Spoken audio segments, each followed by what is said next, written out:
70명이 건너갔다고 말씀드렸습니다. 기근이 들어서 먹고 살기 위해서 건너갔어요. 근데 그렇게 되어졌는데 하나님께서 그 70명의 일가족을 200만 명이 넘는 민족으로 만드신 것을 여러분들이 기억하십니다.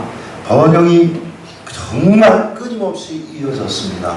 약 300여 년이 지나는 시간 동안 이러한 일이 있었지요. 그런데 이 번영이요, 짧지도 않았지만 길지도 않습니다. 오래 가지를 못합니다. 여러분, 이 어느 한순간에 번영의 무다가 뒤집혀지는 그런 일이 벌어진 거예요. 요셉을 알지 못하는 새 왕이 일어나 애국을 다스렸다. 이때부터 서서히 문제가 대두가 되어집니다. 요셉을 알지 못하는 새로운 왕, 그게 누굴까요? 13세기, 기원전 13세기로 보는 사람들과 15세기로 보는 사람들의 관점에 따라서 신학자들 간의 논쟁이 굉장히 심했어요. 누구는 투투모세라고도 하고요, 람세스 2세일 거라고도 얘기를 하고요, 또 아멘호텝 2세라고 하는 그러한 바로가 등장을 했을 것이다, 이렇게 이야기를 합니다. 그러면 누구일까? 그때 당시에 정말로 임금, 통치자 바로였을까? 저도 모릅니다. 답은 없습니다. 그러니까 성서고고학이 막 더욱더 발전하고 많은 연구가 거듭거듭 되어져서 적확한 그 연도를 파악할 수만 있다고 그러면 이 역사의 흐름이라는 게 있으니까 그 당시에 바로 곧 임금이 누구였을 거다라는 것을 우리가 명확하게 밝혀낼 수 있지만 의견들이 분분해요. 그러니까 그게 중요한 게 아니에요. 어찌됐건 그 시대 상황 속에서 그 모든 일들을 요셉을 알지 못했던 그러한 임금이 애굽의 통치자로 일어나면서부터 이스라엘 민족의 운명이 번영의 운명에서 이제 고통으로 드라마가 완전히 바뀌어지는 일들이 벌어졌더라 이 말입니다. 자, 애굽 정부는요 더 이상 이스라엘 민족을 그대로 두지를 않았습니다. 강대해지는 이스라엘 백성들의 번영 앞에서 그들 자신들이 두려움을 느끼기 시작을 했어요. 그리고 구체적으로 이 바로를 중심으로 해서 탄압의 음모가 시작이 됩니다. 동시에 이스라엘 민족의 운명이 이제는 고생 땅에서 거침없이 목동으로서 또 여러 가지의 일들을 잘 담당하면서 잘 살아갔는데 이제는 노예로 전락을 하고 말았어요. 벽돌을 만듭니다. 또 그들이 성을 쌓습니다. 그들이 또 말을 듣지 않으면 채찍에 시달립니다. 또 먹는 것조차도 한정이 되어져 있습니다. 이토록 고통과 핍박의 회오리가 그들을 휩싸여 가기 시작을 합니다. 한순간 번영의 무대가 고통의 무대로 바뀐 거예요. 자, 그러면 이스라엘 민족의 역사의 한때 이 고통을 허용하시는 하나님의 섭리는 어디에 있는 걸까요? 도대체 하나님의 백성으로 선택하셨다고 하면서 왜 이 민족에게 고통을 허용하시는 걸까요? 그동안 잘 살아왔습니다. 걱정거리 없었습니다. 날이 갈수록 숫자가 불었습니다. 여러 가지 문제도 없습니다. 그런데 갑자기 고통이 몰아치더니 그들의 삶에 있어서 너무나도 힘듭니다. 오늘 본문을 통해서 우리가 해답을 찾자고요. 첫째로 고통은 성공할 수 없는 사단의 핍박이라는 걸 여러분들에게 말씀을 드립니다. 사단의 핍박입니다. 여러분, 왜 고통을 허용하셨을까? 왜 고통은 우리가 함께 하는 걸까? 여러분, 항상 성공이었으면 좋겠잖아요. 우리 특히나 청소년들은 항상 1등 했으면 좋겠잖아요. 근데 왜 이렇게도 내 뜻대로 안 되는 걸까요? 핍박은 왜 우리에게 가해지는 걸까요? 지금 이스라엘 민족을 핍박하는 이 지도자는 바로 바로입니다. 이 나라의 임금입니다. 어떤 왕인지 이름을 잘 모릅니다. 그렇지만 이가 실제로는 사단의 하수인에 불과하다는 걸 먼저 말씀을 드립니다. 여러분들에게 말씀을 드릴게요. 이게 좀 어려운 이야기가 될 수 있고 오해의 소지가 있을 수 있으나 여러분 열린 마음을 가지고 오늘 잘 설교를 들어주시기를 바랍니다. 여러분 출애굽기 내용을 보게 되어지면 이 바로가 얼마나 철저하게 사단의 도구로 쓰임받게 되어지는가를 여러분들이 볼 수 있어요. 여러분 나중에 10가지의 재앙이 임하게 되어졌을 때 이제 상세한 이야기를 하겠습니다만 이 10재앙은요 그 이집트를 지배하고 있던 10신을 대표하는 거라고 합니다. 그러니까 우상에게 쩔어 살았던 그 민족 공동체가 새롭게 하나님 여호와로 말미암아 단결되어지고 하나님의 뜻을 쫓아서 살아가겠다, 정의롭게 살겠다 하는 그 백성들을 핍박해 들어온 거예요. 하나님께서 그들을 물리치신 겁니다. 자, 나중에 그 대목이 되어지면 상세한 말씀을 드리기로 하고, 어찌됐건 여기서 우리는 반드시 분리해서 생각을 해야 됩니다. 여러분, 하나님이 사랑하는 자기 백성들의 삶에 고통을 허용하셨다. 맞아요? 틀려요? 헷갈려요? 허용하십니다. 사랑하고 선택한 당신의 백성들에게 고통을 주십니다. 그러나 하나님이 고통을 주셨을까? 그건 아닙니다. 우리는 반드시 이것을 좀 분리해서 생각해야 됩니다. 여러분, 하나님께서 고통을 허용하신 것은 사실이지만 고통 그 자체를 하나님께서 절대 주시는 것은 아니라는 말씀을 드립니다. 우리는 고통을 만나게 되면 하나님 어쩌라고 저에게 이런 고통을 주십니까? 왜 저에게 이런 질병을 주십니까? 왜 하나님 잘 믿어왔는데 왜 이러한 문제를 저에게 주시는 겁니까? 우리는 하나님이 고통을 주시는 것처럼 생각을 해요. 그러나 사실 그 고통을 주는 장본인은 하나님이 아니십니다. 여러분, 하나님은 사단이 그렇게 하도록 그냥 내버려 두시는 것 뿐입니다. 한 예를 들어볼까요? 성경을 통해서 욥을 통한 고통, 여러분 기억하십니까? 얼마나 하나님을 잘 섬겼던가요? 종방의 의인이라고 지칭받았던 그 욥이었습니다. 하나님께서 정말로 그를 사랑하는지, 그 사단이 시험하겠다 했을 때 그를 내버려 두심을 여러분들이 볼 수 있지요. 고통을 일으키는, 고통을 주는 장본인은 하나님이 아니십니다. 사단입니다. 이 두 가지를 분리해서 볼 줄 아는 우리의 영적 분별력이 분명히 있어야 될 줄로 믿습니다. 그래서 시험이 오게 되어졌을 때 우리는 사단으로부터 오는 시험을 당당하게 이겨나갈 수 있기를 기도해야 되는 거예요. 하나님, 내게 있어서 시험이 아예 오지 말게 해주세요. 고통이 찾지 말게 해주세요. 안 그래요. 사단은 어떻게든 올무를 만들어 놓고 우는 사자와 같이 우리를 시험에 빠지게 만들어 우리를 집어삼키려는 게 사단의 목적이에요. 그래서 우리들의 삶을 통해서 거꾸러지게 하지요, 시험 들게 하지요, 고통을 겪게 하지요. 그래서 하나님과 멀어지게 하지요, 지옥의 권세 앞에 들어가게 하지요. 여러분, 이렇게도 말할지 모릅니다.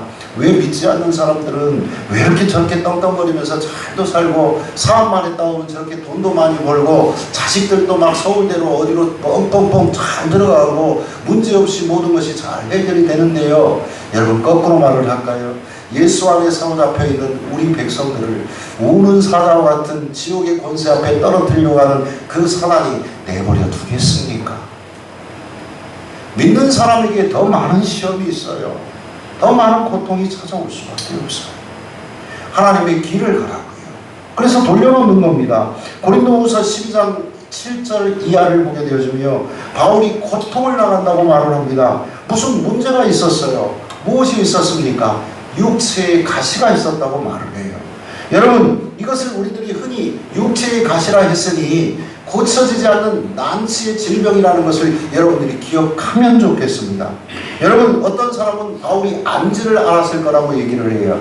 그 이유인즉슨 다메섹 도상에서 그 빛나고 화려한 광채를 눈으로 보다 보니까 그게 그 이후로 눈에 질병이 생겨서 평생토록 고생했을 거다. 또 어떤 학자들은 간질병에 걸렸다. 그래서 어디를 가든지 그냥 거꾸러져서 배고픔을 물고 말씀을 전하가도 그냥 하나님의 말씀을 증거하는 그 사도가 많은 회중 앞에서 부끄러운 모습을 보였다. 얼마나 이게 창피한 일입니까? 안질이 됐건.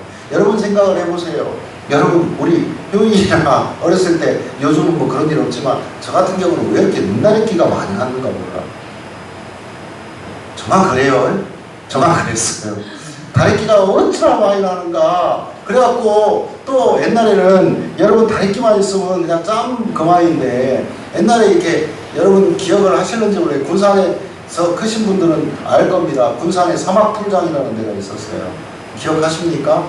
아, 거기 끄덕끄덕 그런 게 군산에 살긴 살았구만. 근데 그 풀장을 한번 어렸을 때 딱 들어갔다가 오면 왜 이렇게 피부병에 안질에 막, 아유, 왜 그런가 모르겠어요.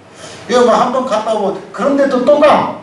그러니까 거기서 이렇게 표를 주고 받는 그 검사를 하는 사람들이 삥삥거리는 놈들은 막 몽둥이 들어갖고 내쫓아. 우리 때 그랬어요. 그런데도 꾸역꾸역 들어가요. 그리고 또 암세 걸려.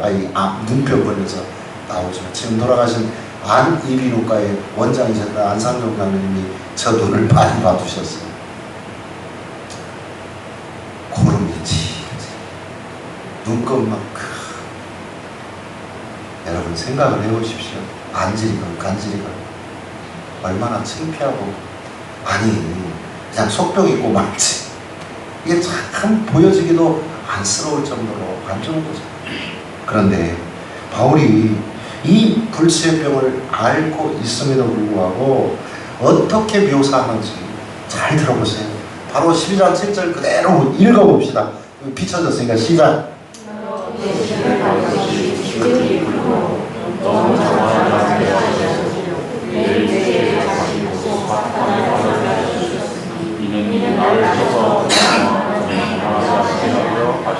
아멘.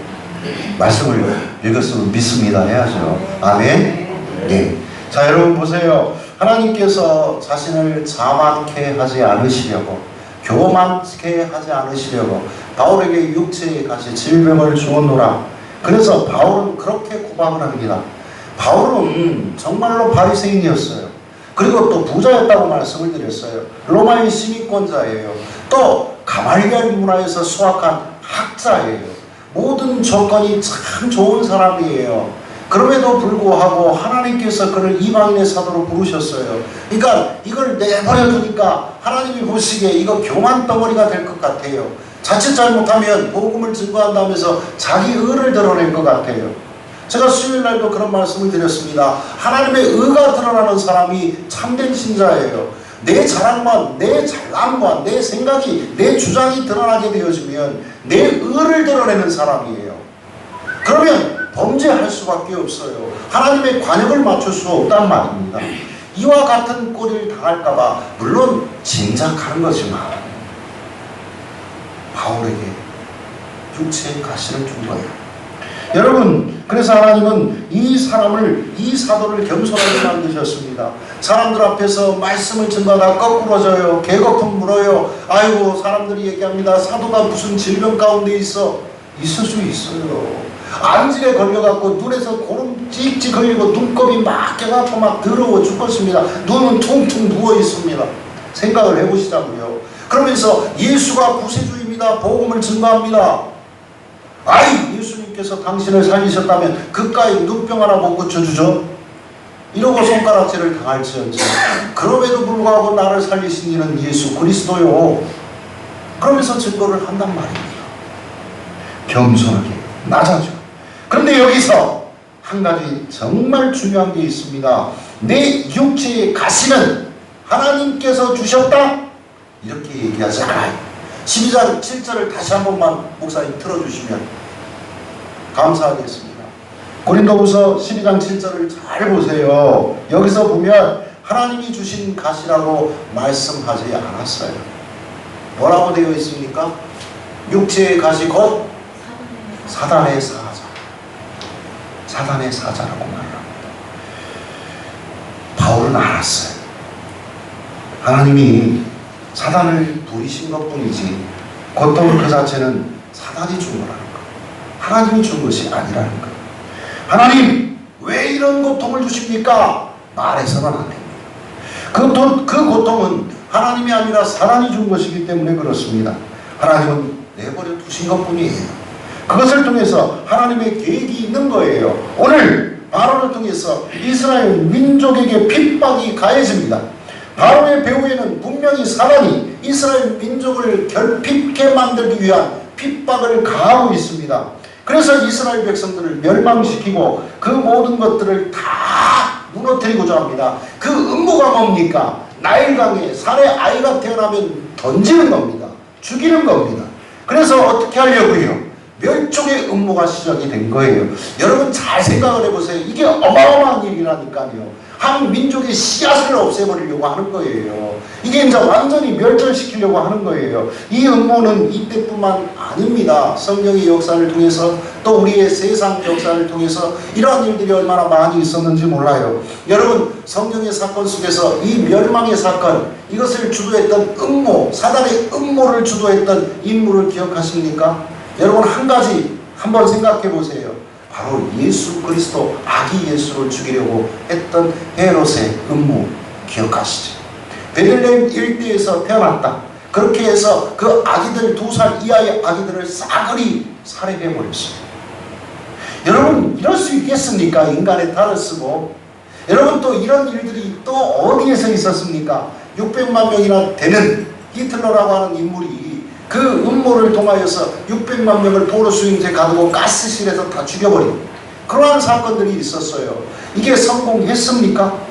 아니에요. 성공한 듯 보이지만 부분적으로 그때 당시에는 이 유대인들이 없으면 또 이 예수 그리스도가 없으면 사단의 농간에 의해서 모든 역사가 사단의 역사로 바뀔 것 같았거든요.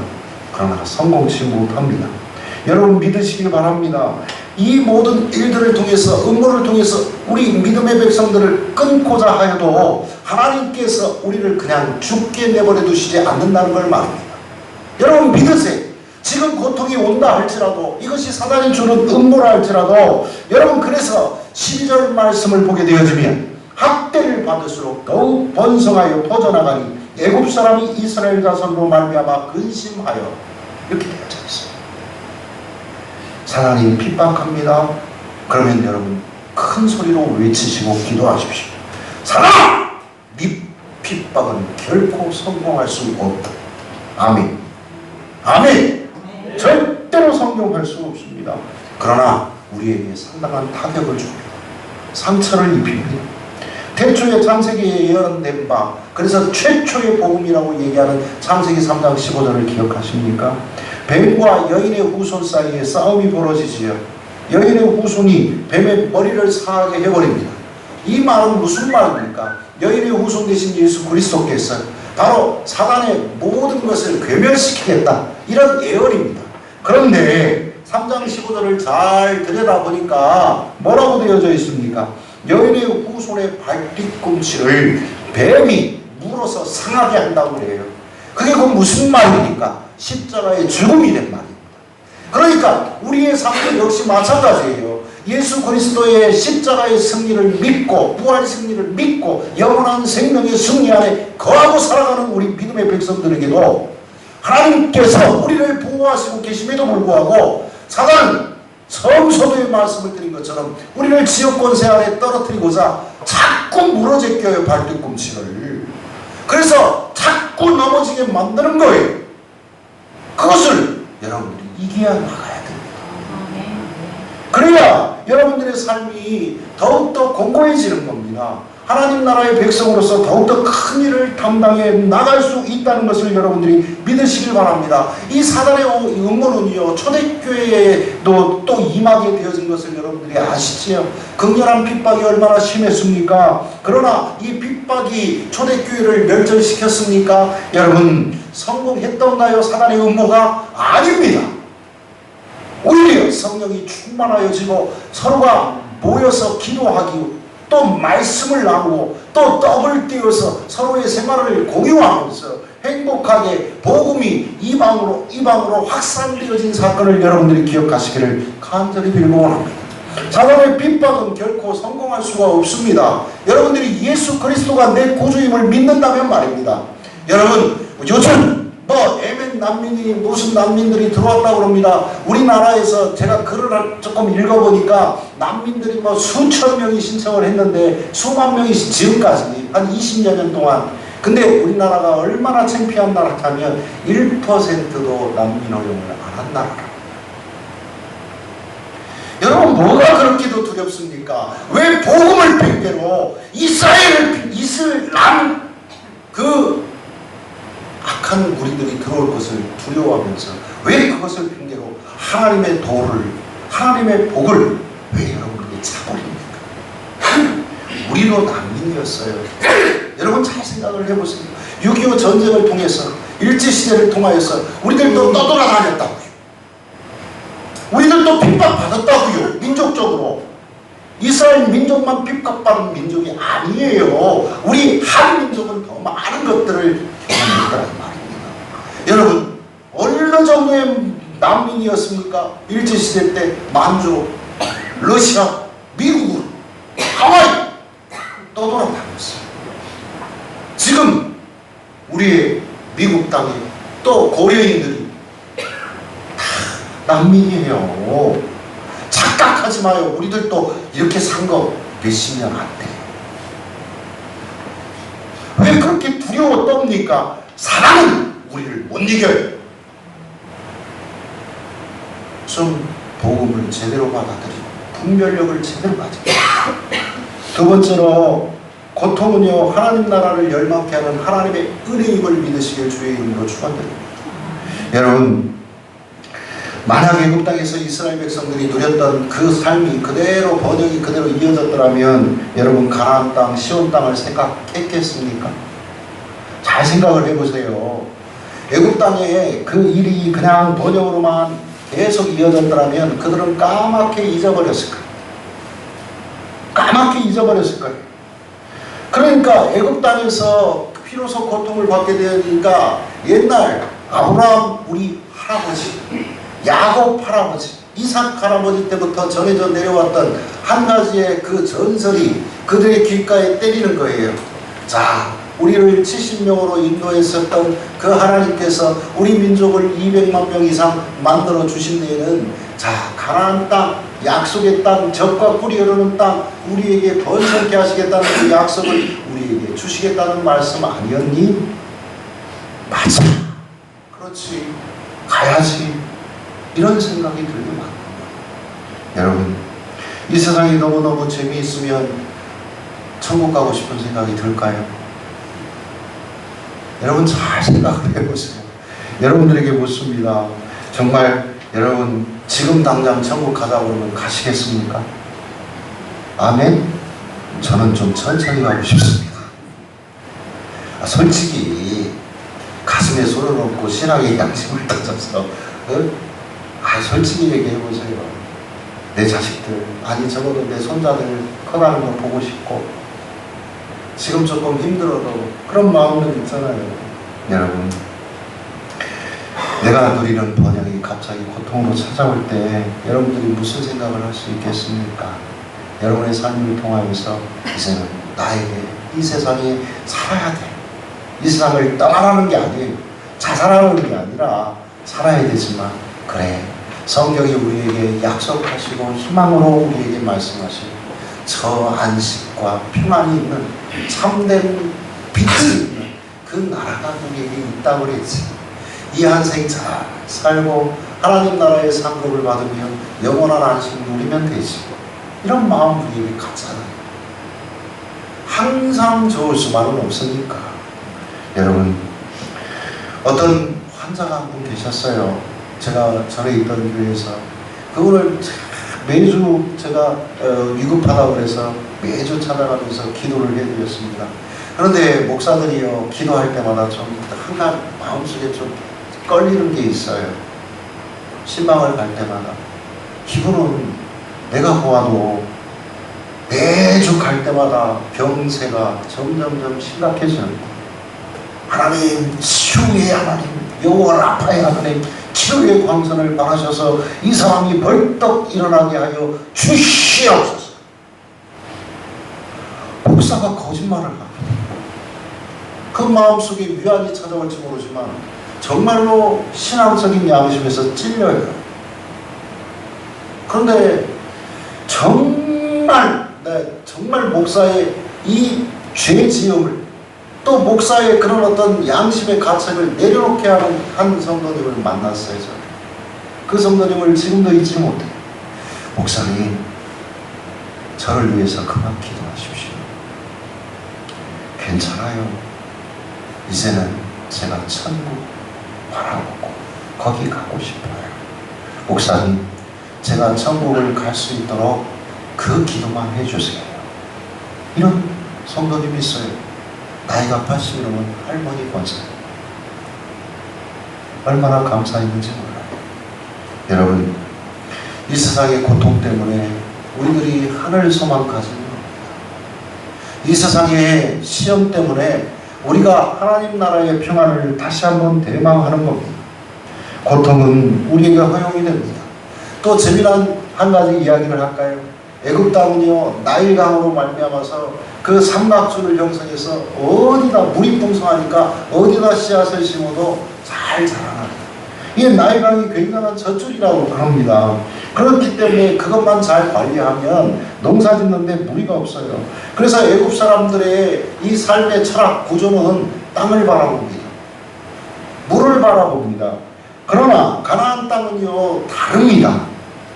여러분들이 가나안 땅을 가보시면 압니다. 우리 효인이 이제 팔레스타인 이스라엘 땅 가게 되어지는데 거기는 정말로 사막이에요. 광야예요. 그런데 중간중간 여리고 땅, 헤브론 땅, 베들레헴 땅, 예루살렘 땅 이런 곳만 나무가 무성하고 다 가면 물이 엄청나게 많은데요.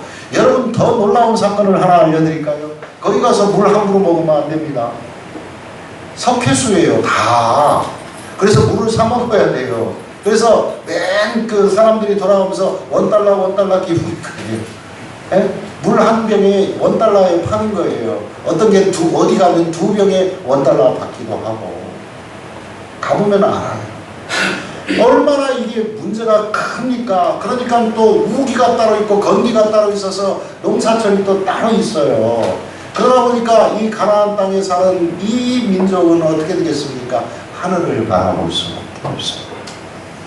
지금이야 뭐 키부충이 뭐 샤도니 뭐 해갖고 거기에 무슨 광개수로를 저기 뭐 요단강 뭐 또 갈릴리 호수로부터 막 물을 끌어와서 곳곳에서 농사가 잘 돼요.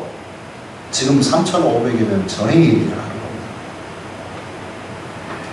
여러분, 이스라엘 백성이 애굽 땅에 있는 동안은 점점점 하나님을 망각하게 되어졌습니다.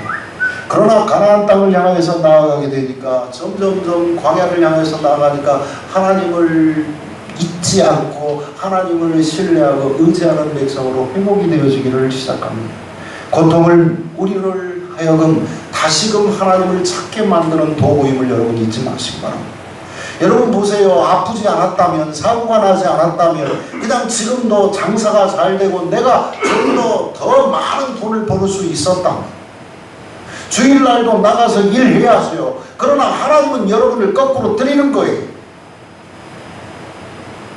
하나님의 만나야 할 시간에 엉뚱한 짓 하고 그거요. 여러분, 제가 어떤 장로님이 한 분 계시는데 이런 말씀 드리는 거지만 어떤 장로님인데 그 장로님은요, 주일날만 되면 가게를 열어요.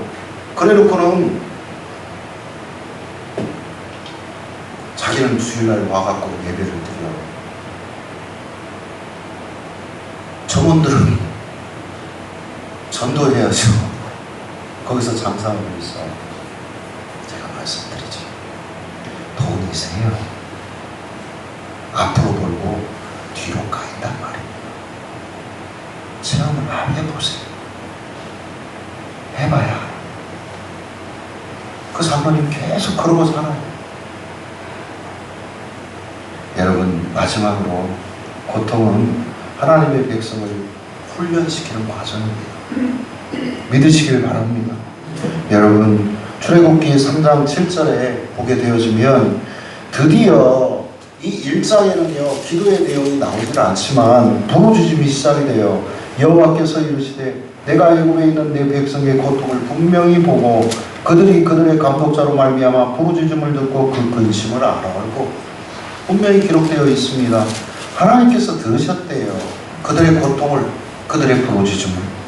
여러분, 그들이 너무나 힘드니까 드디어 하나님을 찾기 시작합니다. 부르짖습니다. 기도합니다. 여러분, 하나님을 의지하는 사람만 하나님이 쓰십니다. 내 생각, 내 의지, 내 지성, 내 인생에 더욱더 많고 기회 있음을 자꾸 내세우면 하나님이 아예 안 쓰세요. 여러분 그것을 아시길 바랍니다. 고통이야말로 인생을 겸허하게 만듭니다. 고통을 통해서 우리는 하나님을 의지하게 되고 신뢰하게 되는 겁니다. 번영만 있으면 여러분의 삶에 있어서 하나님이 없어진다니까. 오히려 번영이 우리를 지옥 앞으로 내던진다는 걸 여러분들이 아시길 바랍니다. 여러분 산상수훈을 보게 되어지면 어떻습니까? 손이 잘못하여 죄를 지면 잘라버리래요. 왜요? 한 손 없이 천국 가는 게 나으니까. 눈이 죄를 지으면 눈을 타버리래. 왜요? 그 눈 없이 하나님 나라 가는 게 더 나으니까. 우리들의 삶이 고통 가운데 있다고 해서 죽지 않아요. 여러분들이 영혼을 살피시기를 주의 이름으로 축원드립니다. 번영이 있으면 고통도 따오는 거예요. 여러분 항상 건강할 줄 아십니까? 아닙니다. 여러분 항상 잘 나갈 줄 아십니까? 아니더라고요. 저는 그 체험이 있어요. 여러분 번영은 세속화의 위험이 반드시 따라옵니다. 그러다 보니까 하나님을 망각할 위험에 빠집니다. 여러분 우리 번영 속에 있었던 한국교회가 왜 요 모양 요 꼴이 된 줄 아십니까? 한국교회가 너무나 번성했어요. 부흥했어요. 그러면 번영할 때 우리들의 삶을 정말로 더욱더 경각심을 갖고 겸손해야 되거든요. 그런데 그걸 갖고 교회를 막 크게 지어요. 여러분 저는 70년대, 50년대, 60년대 그 한국교회를 저는 책을 통해서 경험을 통해서 잘 압니다. 그때 당시에 어땠습니까? 부러지실 수밖에 없어요. 하나님만 의존할 수밖에 없었어요. 지금 당장 먹을거리가 걱정이에요. 그럼에도 불구하고 하나님 앞에 나올 수밖에 없었어요. 주님이 나의 주인이심을 고백할 수밖에 없었다고요. 그렇게 하니까 한국교회가 이제 부흥하게 되어졌어요. 전적으로 하나님을 의지하고 부르짖게 되어지니까 간절한 마음으로 주님을 사모하게 되어지니까 하나님께서 우리를 통해서 큰 역사를 일으켜 세워졌죠. 여러분 우리의 과거를 잊으시면 안 됩니다. 여러분들의 삶을 통해서 여러분들의 과거를 예수 믿기 전에 여러분들의 삶이 아니라 믿고 여러분들이 잘 되어졌을 때의 삶을 꼭 기억하시기를 주의 이름으로 축원드립니다. 그리고 겸손히 주님 앞에 무릎을 꿇어야 돼요. 저는 지금 군산 땅의 경제가 조금 위태롭고 어렵게 되어진 것에 대해서 염려 걱정 굉장히 많이 합니다. 그러나 이것을 조금 기회로 생각합니다. 여러분 군산에 언제부터 현대조선소가 있었거든요. 잘 생각을 해보세요. 언제부터 GM철을 여기서 생산했는데 아니에요. 이것이 이 새만금 땅을 건전하게 만들 귀한 하나님의 뜻의 배려인지도 몰라요. 또 우리 한국 이 군산 땅에 있는 교회들을 향한 하나님의 경각의 신호인지도 몰라요. 700여 교회가 이 군산 땅에 있는데요. 정말로 정신 차리고 하나님의 말씀을 의지하고 살아가라는 모든 성도들을 향한 경고의 메시지를 전달하는 건지도 몰라요. 그래야 이 메시지를 제대로 받고 더욱더 주님 앞에 의지하고 겸손하게 무릎 꿇는 교회들이 많아질수록 이 군산 땅은 달라집니다. 경제도 살아납니다. 영이 살아나야 육신도 건강해지는 거고 경제도 활발하게 움직여지는 거예요. 착각하지 마세요. 제발. 여기 죽어있는데 물질이 많아지면 여러분 행복할 것 같이 시험이 또 찾아온다니까. 제발. 여러분 이스라엘 백성들이 고통 가운데 있었지만 멸망당했습니까? 안 당했어요. 근데 하나님께서 특별히 사용한 인물들이 있어요. 그 중에 대표적인 사람이 산파예요. 여러분, 이 산파들에 대해서 본문 20절에 보니까 이런 말씀이 있어요. 하나님이 그 산파들에게 은혜를 베푸시니 이렇게 되어져 있습니다. 그 백성들을 살리기 위해서 하나님께서 산파들을 이용하세요. 그리고는 21절 본문을 보니까 이 산파들이 하나님을 경외하였으므로 또 이렇게 되어져 있어요. 하나님의 은혜를 받으니까 그들이 교만되어지 내가 이렇게 되어졌다라는 게 아니라 하나님을 두려워 알고 하나님을 예배하였다, 이런 말씀이 되는 거예요. 우리는 하나님께 은혜를 받으면 더욱 하나님께 달려가야 되는데, 은혜 받고 나면 하나님과 멀어지네? 사단의 시험이지 이게. 그러니까 여러분들에게 분명히 말씀을 드립니다. 번영 배후에 숨겨진 하나님의 뜻을 헤아려 감찰하시기를 주의 이름으로 축원드립니다. 산파를 들어서 하나님께서 그 모든 백성들을 살리셨는데 그 중에 누가 끼어 있었어요? 모세가 들어있었다니까. 여러분, 우리들의 삶에 있어서 정말 중요한 건, 여러분 청소년들, 어린아이들을 희피하지 마십시오. 그 중에 모세가 있을 수 있어요. 여러분, 하나님의 백성들을 인도할 귀한 자원이 거기서 나올 수 있어요. 이 민족의 지도자가 나올 수 있어요. 그러니까 여러분, 산파를 통해 사용하신 하나님께서 모세를 키우시더니 모세를 통해서 민족을 이끌어내셨어요. 여러분, 우리들이 알아야 될 건, 번영이 왔을 때 그 배후에 숨겨진 하나님의 거룩한 뜻을 깨달으시기를 주의 이름으로 축원드립니다. 내가 많은 것이 주어졌다면 여러분들의 삶을 통해서 더 많은 것을 하나님께서 사용하시고자 하신다는 것을 꼭 알아야 돼요. 여러분, 만약에 고통이 온다 그러면 고통 배후에 있는 하나님의 뜻을 아시길 바랍니다. 내가 교만되어졌다면 하나님께서 거꾸로 때린다는 것을 아세요. 하나님은 사단을 부리십니다. 사단은 시험과 고통을 주지만 우리에게 있어서 건져내실 도구도 함께 하신다는 것을, 그래서 우리를 훈련시키고 연단시켜서 우리들을 정신 차리게 하신 거예요. 그래서 근신하여 깨어있으라고 말씀하신 거예요.